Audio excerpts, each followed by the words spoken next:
Welcome back. I'm Ifechukwu Muonyili with the news. Now, the federal government secured the release of 100 school children abducted from St. Mary's Private Catholic Primary and Secondary School in Papiri, Agua local government area of Niger State. The children were among the 315 people kidnapped when terrorists attacked the remote community on November 21st. The gunmen, who arrived around 2 a.m. on motorbikes, stormed the school dormitories for more than 3 hours, taking 303 students and 12 teachers into the nearby forest.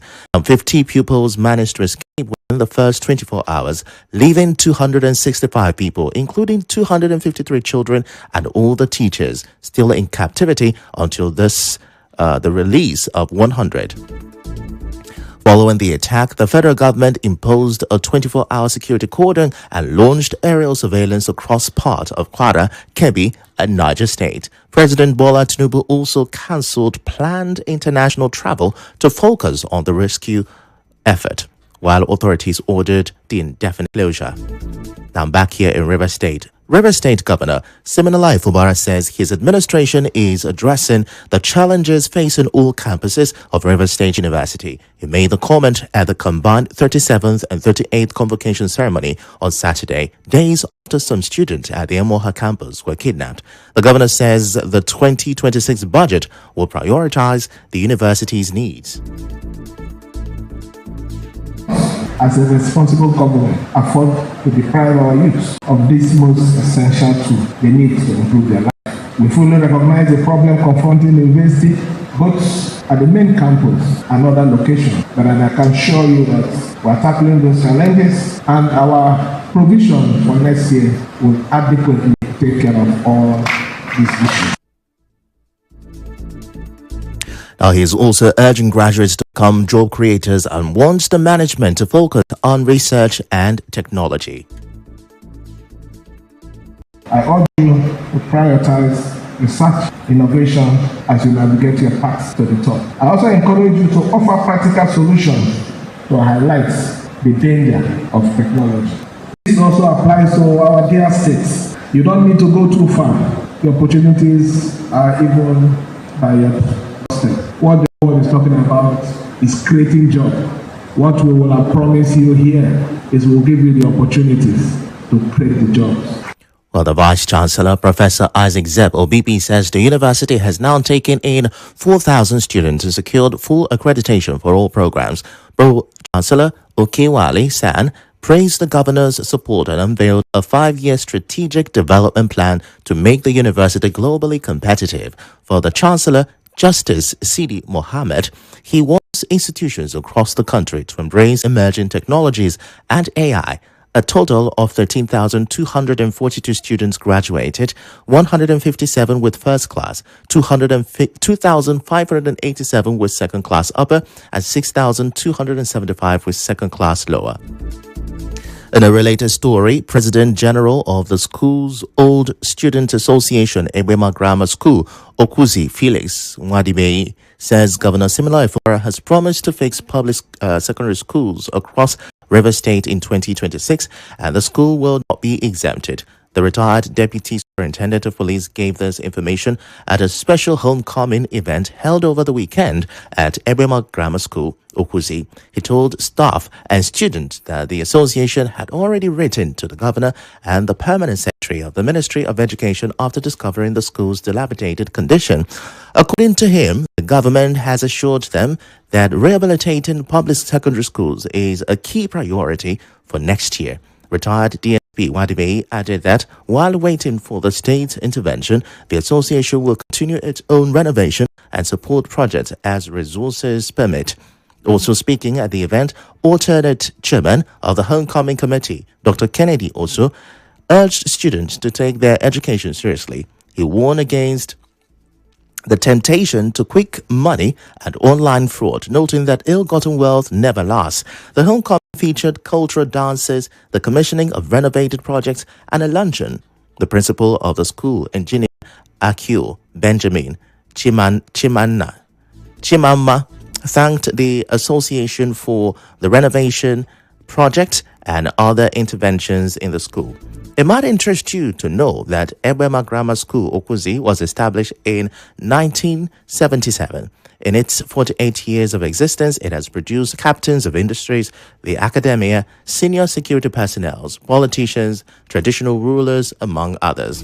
While still talking education matters, students in tertiary institutions have been advised to use their free lecture period to build meaningful skills and take up part-time jobs. This advice is coming from the managing director of Boeing Group, Dr. Ori Martins. Dr. Martins gave the advice after awarding scholarships to 5 undergraduate students of the Journalism and Media Studies Department at the University of Port Harcourt. Now, he says part-time jobs will help students gain valuable work experience before graduation. When you are working, you have industrial experience. Employers are looking for people with experience. Then you can see you have 2 or 3 years experience because you are working when you are in school, and that makes you responsible. A lot of vices on our campuses today may not be there or reduced to barest minimum if the students are also exposed to working environment. And of course, the pressure on the parent to pay school fees upkeep will also be reduced. It's something that should be encouraged by everybody. Well, Dr. Martins, who also chairs the Real Estate Developers Association of Nigeria, is urging all the real estate companies to widen their corporate social responsibility effort to better the society. Speaking for the department, Professor Ifechukwu Ododo applauded Boeing Group for the gesture, saying it will boost the academic potential of other students. Certainly, the impact that it will have is great because our students, many of them will be motivated to reading. One of our students, by way of what he has done, has been employed. That's an impact. And then the ones that have been given scholarships, I think, to help them. Correspondent Namdewala reports that the company also offered a job opportunity to one of the top 5 students with the highest CGPA in the department, Chiamaka Igono. Now, let's bring you an update on the debate on whether Governor Siminalayi Fubara's comment from the Speaker of the House of Assembly, Martin Fubara, has not reached the Constitution by sending the names of commissioner nominees to the Rivers State House of Assembly. In an interview with correspondent Ifechukwu, Dr. Chinwo says the governor would only be in breach of if his nominees are not spread across the local government areas.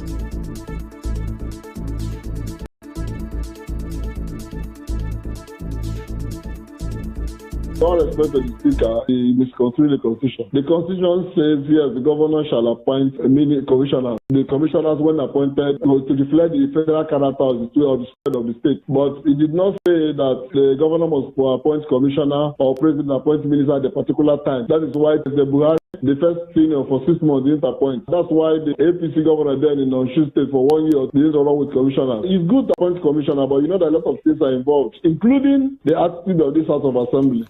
He also added his voice to last week's defection of 17 lawmakers of the Rivers State House of Assembly from the PDP to the APC. Dr. Chinwo says the decision of 10 lawmakers not to defect with the 17 others to the APC is influenced by the FCT minister, Nyesom Wike. We all know that what is happening is the Wike policy. He chose those who will go, just like he did in the local government elections. Those who will go to APC, they'll go to they're all his strategic plans. So he knows why he has left this. According to him, he will work with those who remain. He knows why he chose this one to remain, or why he allowed the other ones to become. None of those who become has his own mind. With all due respect to them, none of the people in the House of Assembly has acted on his own. They are all in collaboration with the FCT minister, who is their political leader. Well, still on the defections, political scientist Dr. Obinna Awodi says the 17 Rivers lawmakers have every constitutional right to choose their political party. Speaking on their move from PDP to APC, he agrees that internal crises in the PDP contributed to their defection. They have to. And so, having found the present situation in the People's Democratic Party at the national level, they may not be able to have their political ambition. And so they have decided to jump ship. Dr. Wadi also believes the 10 lawmakers who stayed back in the PDP may eventually move to the APC. On the lawmakers' adjourning sitting until January 26, he says they can reconvene at any time to receive the budget from the governor. No, it will be too early for us to read political meaning to this. Adjourning their sitting for the festive season is also their constitutional right. If the governor is ready to present his budget, there's nothing that says that they shouldn't call off or suspend their recess or holidays to attend to state duties. For me, there's no need reading political meaning to this. Reading political meaning is just fanning the embers of war. Meanwhile, the PDP says the lawmakers' defection as Meanwhile, the PDP sees the lawmakers' defection as reckless and a betrayal at the critical moment for the state. PDP National Publicity Secretary Ini Ememobong says the lawmakers have portrayed themselves as enemies of democracy by abandoning the platform that brought them into office. He accused them of undermining the mandate of Rivers people and destabilizing the legislature for partisan gain. Still talking the PDP, the lingering crisis in the party took a new turn on Sunday as the party's board of trustees loyal to FCT Minister Nyesom Wike held a meeting at his official residence. In attendance were key leaders, including former Abia State Governor Okezie Ikpeazu, ex-Deputy Speaker Uche Nwuche, Acting National Chairman Abdurrahman Mohammed, and National Secretary Samuel Ayawo. VOT Chairman Senator Mao Ohabonwa urged members to rise above sentiment, noting progress in constituting caretaker committees to conduct congresses in states yet to hold theirs. Now, he added that individuals threatening the party's peace have been sanctioned to protect the PDP and restore confidence among members. Two factions now claim PDP leadership, but no court has ruled on the legitimacy of either side. Still to come, we have the latest on the attempted coup in Benin Republic, plus several land-grabbing related matters in River State. To stay with us.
This is the news on 92.3 Nigeria Info.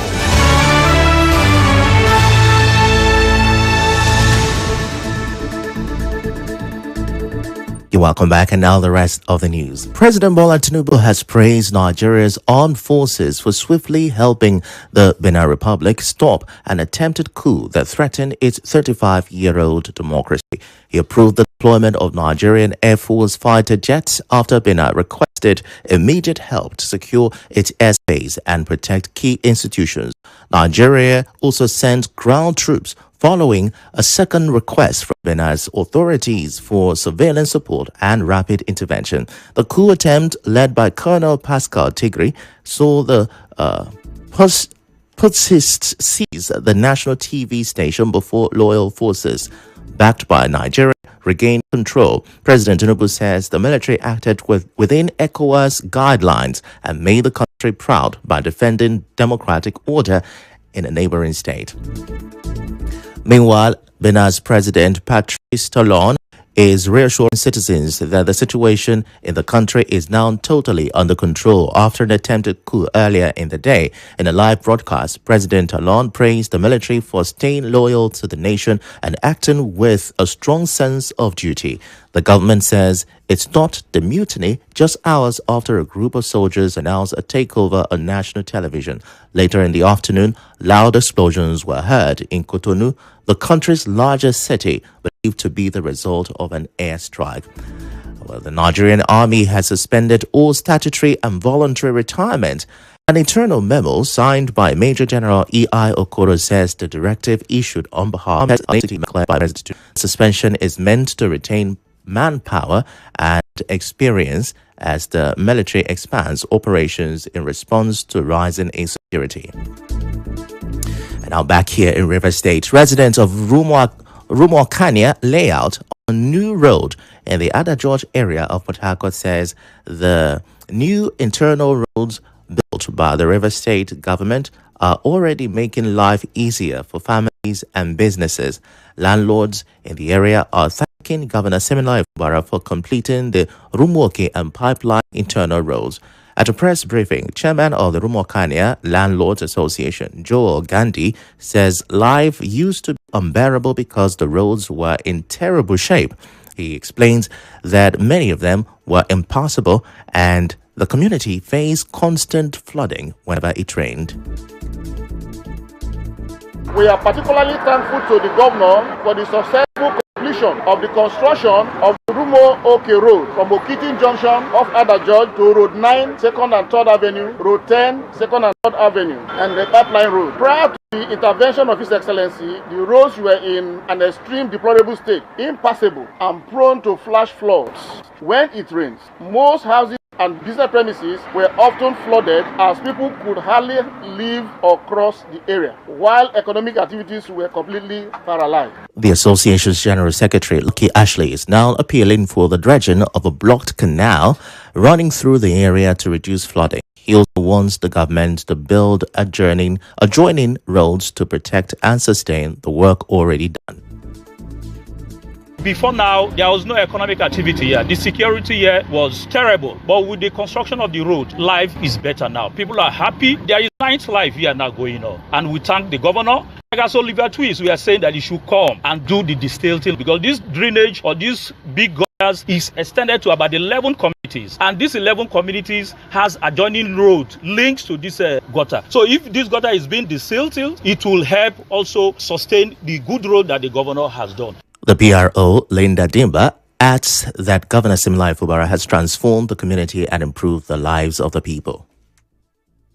It got to a point where a lot of people decided to sell off their properties at little or nothing. And then the roads, the empty lands, everybody wanted to live. To God be all the glory. Through what our great governor had done, a lot of people have started coming back their homes. And then for the canal, once it starts raining, you'll be so scared. But if he's able to also help us, as he has done so far, we'll really appreciate that. And the remaining roads will not be able to collapse maybe in the next 10-20 years. So we totally appreciate our amiable governor.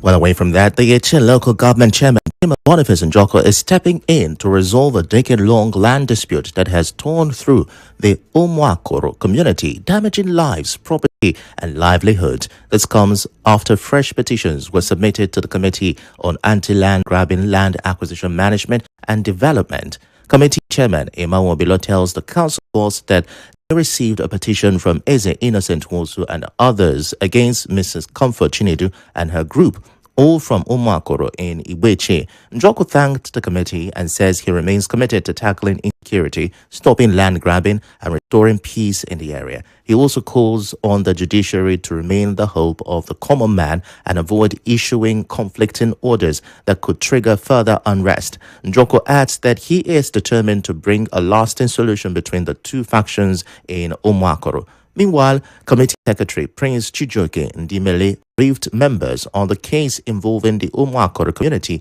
Velox Estate, and Mr. Tamari, while other matters have been shifted to the next sitting. And now the Alessa community in River State has inaugurated a land development committee to curb land grabbing and land fraud, a problem that affects communities across the state and beyond. The committee was sworn in on Friday, December 5th, 2025 at the palace of the paramount ruler, King J.D. Mbe, who said the new body will now oversee all land transactions and ensure due process in the community. King Mbe warned those involved in selling other people's land or using minors to carry out fraudulent sales to stay away from Alessa, noting that his palace has documented several such cases. He, however, encouraged genuine investors and developers to take advantage of the community's welcoming environment. On his part, chairman of the newly inaugurated committee, Emmanuel Olaka, said Alessa remains peaceful and urged those tarnishing the community's image to desist.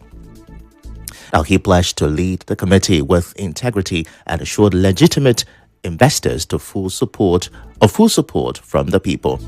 Now, the inauguration has already attracted congratulatory messages, including from the mayor of Housing, Ma Ace China, promoter of the upcoming Alessa Highlands Sustainable Green Smart City. He described the step as one of the key recommendations he has always given communities to tackle land fraud.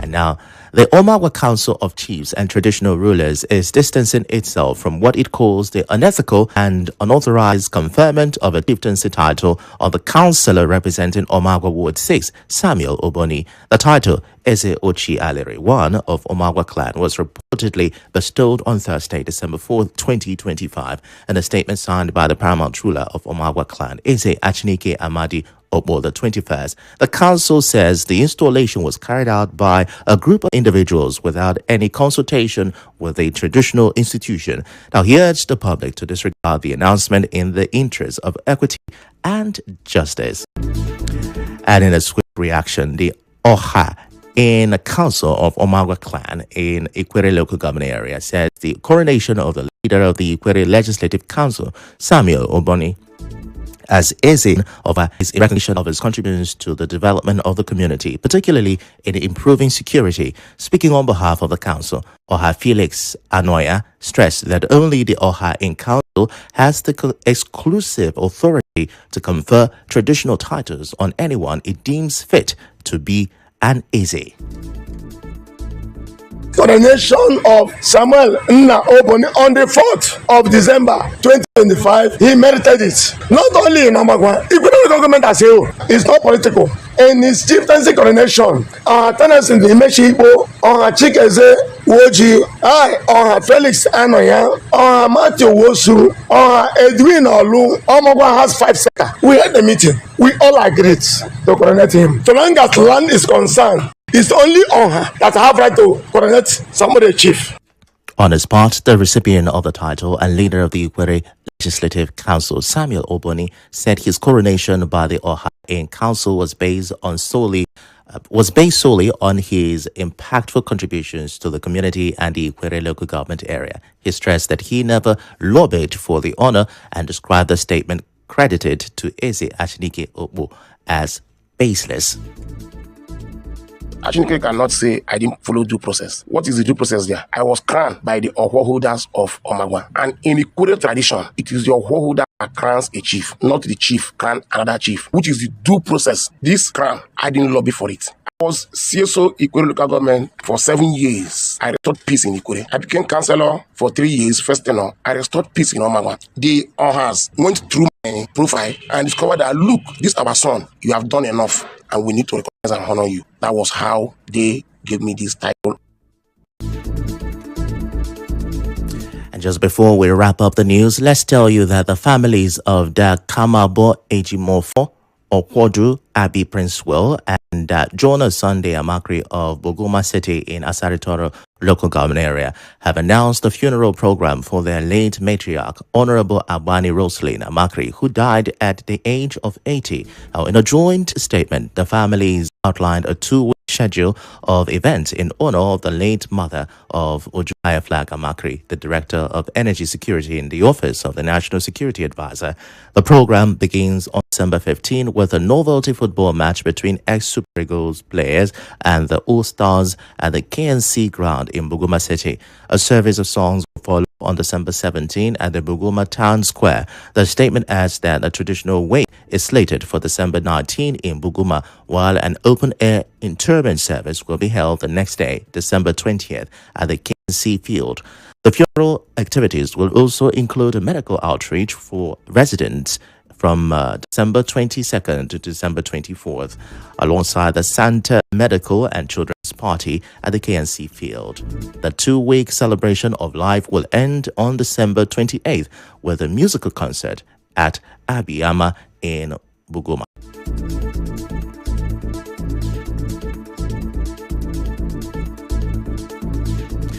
Well, that's the news this hour. But before we go, here are the major headlines once again.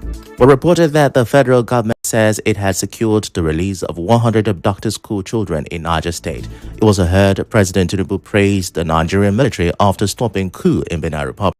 And we told you that Governor Fubara has vowed to resolve issues at River State University. The news was edited by Ufoma Ebwamono. To reach the news team, send an SMS on WhatsApp